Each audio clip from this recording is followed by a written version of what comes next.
that this world will never be enough for me.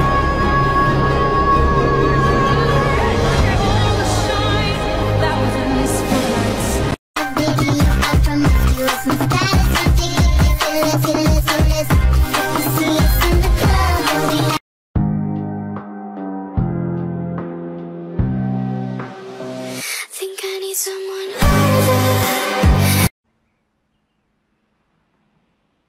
I'd like to check in, please. Oh my God, where did you come from?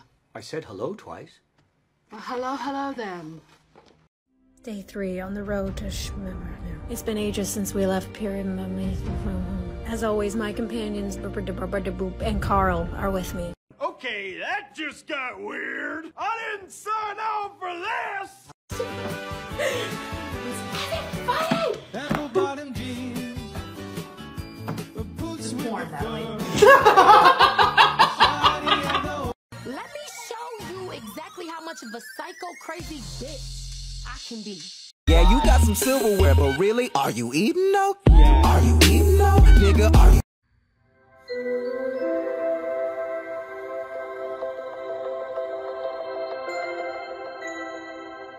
Most teenagers start off with marijuana, then they decide to see if heroin has any kick. It does.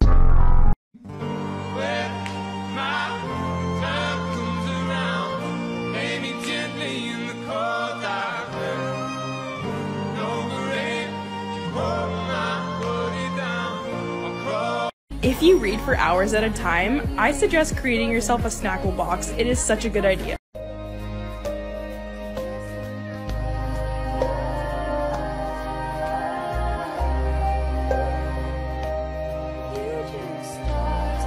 Can't see the vision, boy, they must be out of focus. That's a real hot album, homie. I wonder who wrote it. Oh shit. Sticking out your tongue for the picture.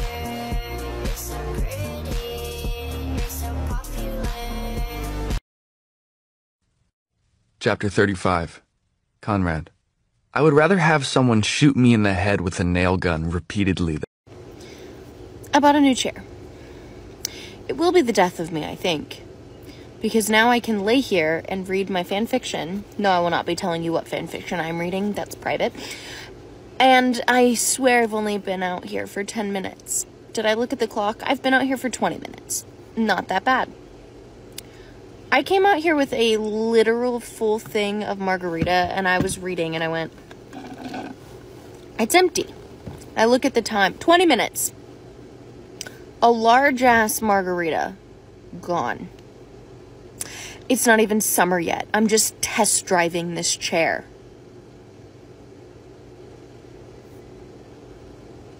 I'm gonna be shit-faced on all my days off this summer.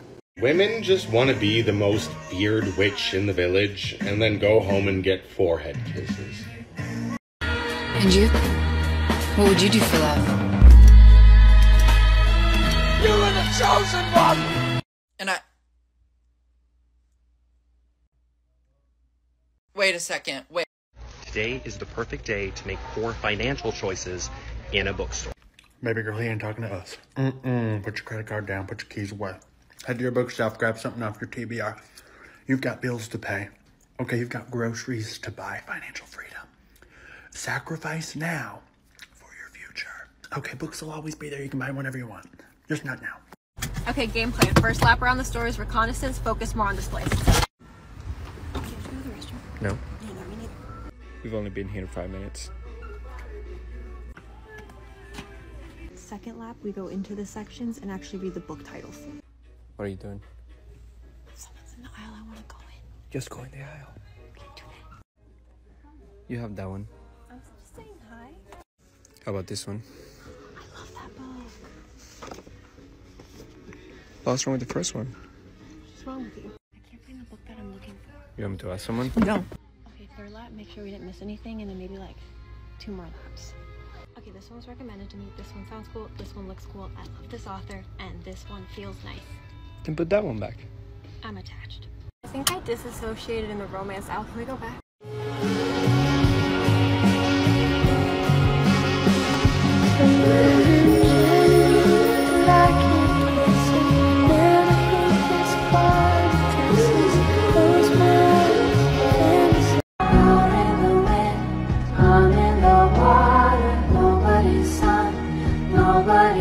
So I'm going to be reading American Gods at some point this year. I'm pretty excited for this book, but the copy I have is, it's stiff. So come with me, let's have some fun, and get this read ready.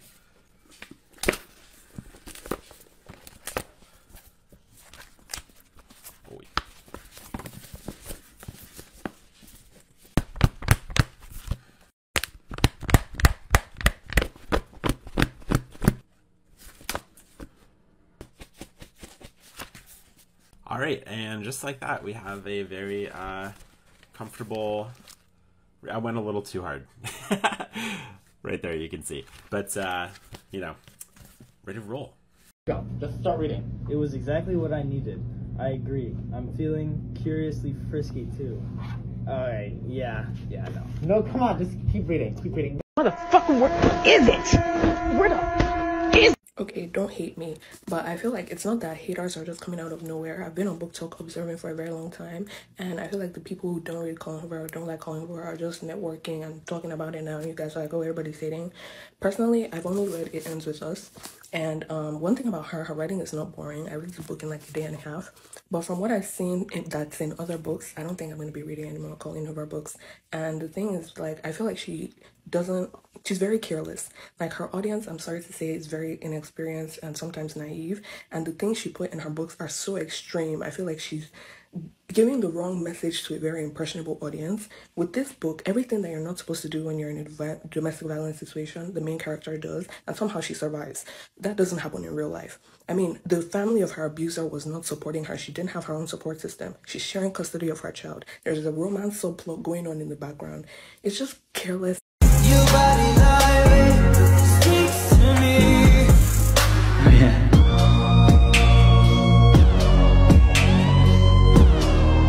If it's a series or an anthology, the spines need to match aesthetically. This is gorgeous. This is exactly what we deserve. A cute little symbol with the same design with the spine. Who made this decision? Who made this decision? We did not deserve this. This is never, no. We were so close. Ugh! This is not happening, no! Bravo, this will be paperback. We'll forgive it, but you know what we don't forgive? This I can't even talk about. Who approved this? Who approved this? I know it'll be in paperback, but who approved this? Almost there. But this middle one is not in the same world. Like, they were two opposite. You either do all the colors or you just do a neutral palette. What a beautiful decision. Bravo to publishing on that one. No. Oh, so you're the sound that every Sarah J. Maas character makes. No. That's growling. I just want to fuck the Darkling. Today I'm going to talk about The Count of Monte Cristo by Alexander Dumas. I'm 900 out of 1100 pages in, and it's a book I'm honestly surprised people don't talk about on TikTok more, because I think it's a very approachable classic, and I just kind of want to explain what I really like about it. My favorite part about this book is it's super entertaining. I would even consider it a page-turner, and I don't think I would consider any other large classics I've read page-turners, because it's just oftentimes you'll run into a slog at points. Dumas does a really good job of hooking you in right in chapter 1. We start off with the main character, Edmond Dantes, and he's on top of the world. He's about to get a promotion to, like, the best job he'll have, likely, because he's a poorer person. And he's also about to marry the love of his life. And within that same chapter, we're hearing people in his life planning to sabotage him. And just by doing that, you want to keep reading to know what's about to happen. So if you know anything about this book, it's a revenge story. So obviously the people that are trying to sabotage him do. And the entire 1,000 pages... after about page 200 to 300, it's focused entirely on the main character who becomes the Count of Monte Cristo, exacting out his revenge in a very slow burn way. And I think it's very similar to War and Peace, in that it centers around these like three main families and them interacting with each other and the drama that goes on with them. And it's very entertaining, and the Count himself is a super interesting character that you just can't get enough of, and neither can the characters in the book. And just the plots he's exacting, you don't really know as a reader what exactly his end goal is, except to sabotage the people who sabotaged him. But as everything plays out, it's really fascinating to see the lengths he will go to ruin these people's lives. So if you're wanting to read a classic or a big book, I think this is the ideal book for anyone that's kind of intimidated by either of those categories. It's super entertaining. I have no trouble getting through chapters just because you want to know what is going on and what's going to happen. And yeah, the language is very simple. I'm not sure about translations when it comes to French. I would not recommend this copy though. It has no introduction or endnotes, which I think are very vital in reading any classic just to give context. And also, I don't know about other editions, but another good piece that I found in War and Peace is kind of like a family tree to explain who the characters are. But besides that, I'd say check out this book. It's fantastic. I'm loving it so far. With the 200 pages left, I can't wait to see what happens.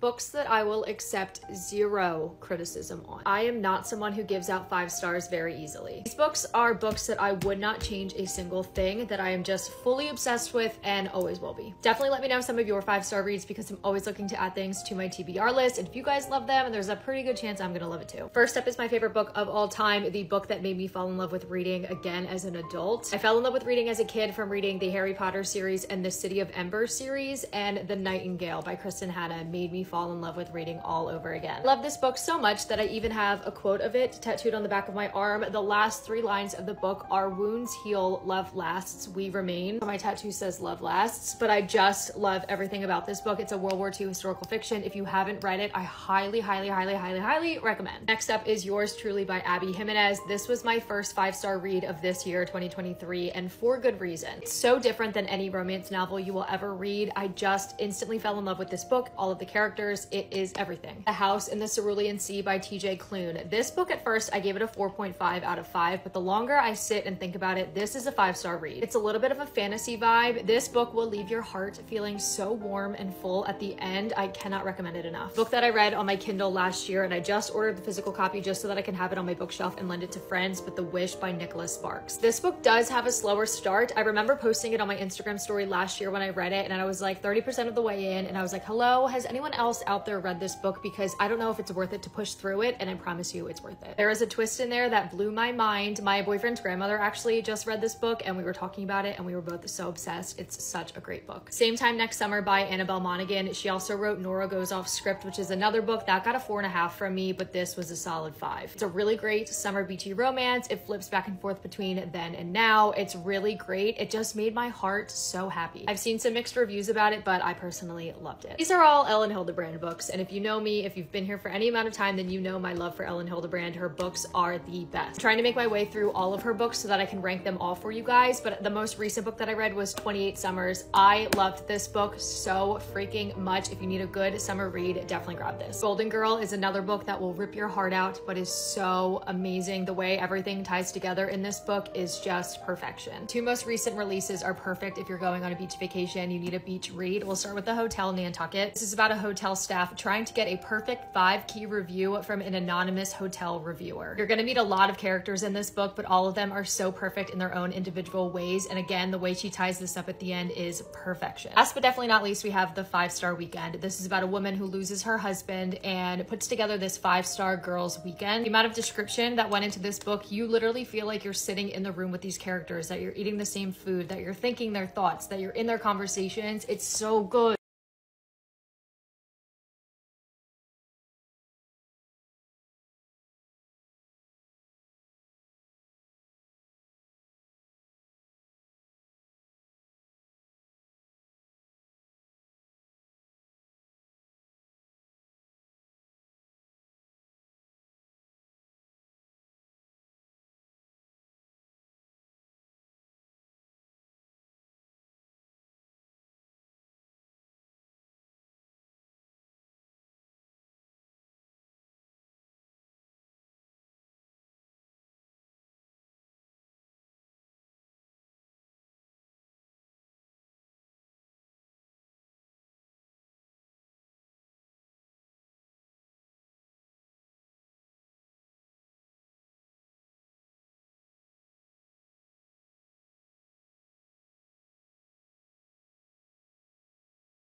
I will stand with you between the heavens and the earth. I will tell you where you are. Do you love me? I love you! From the moment I saw you trying to go over the wall, I have loved you desperately. I cannot breathe when you are not near. I love you, Charlotte. My heart calls your name.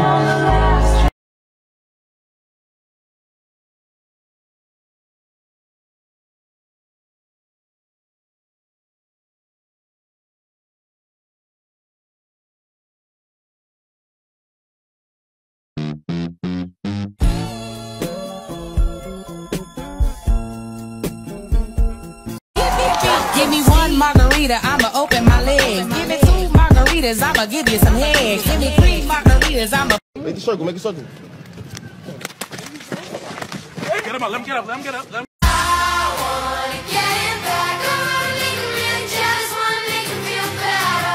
Now remember, he told his team, we want to rob the bank before they know they've been robbed. Stealth is the bank exploded! If you had told me a year ago that Travis Kelce, pro football player, would go to the Eras Tour to see the biggest singer in the world right now, Taylor Swift, make her a friendship bracelet with his number on it, but wouldn't be able to give it to her, and then invited her to his football game where she goes, sits beside his mom the entire time, and throughout the entire game, he can't stop like smiling and looking up at her. And then you told me that they left together in his convertible, went to dinner together, and paid for everybody's meals in the restaurant so that they could eat alone. And then you told me that that wasn't a romance book I was reading and that it was real life. I wouldn't believe you.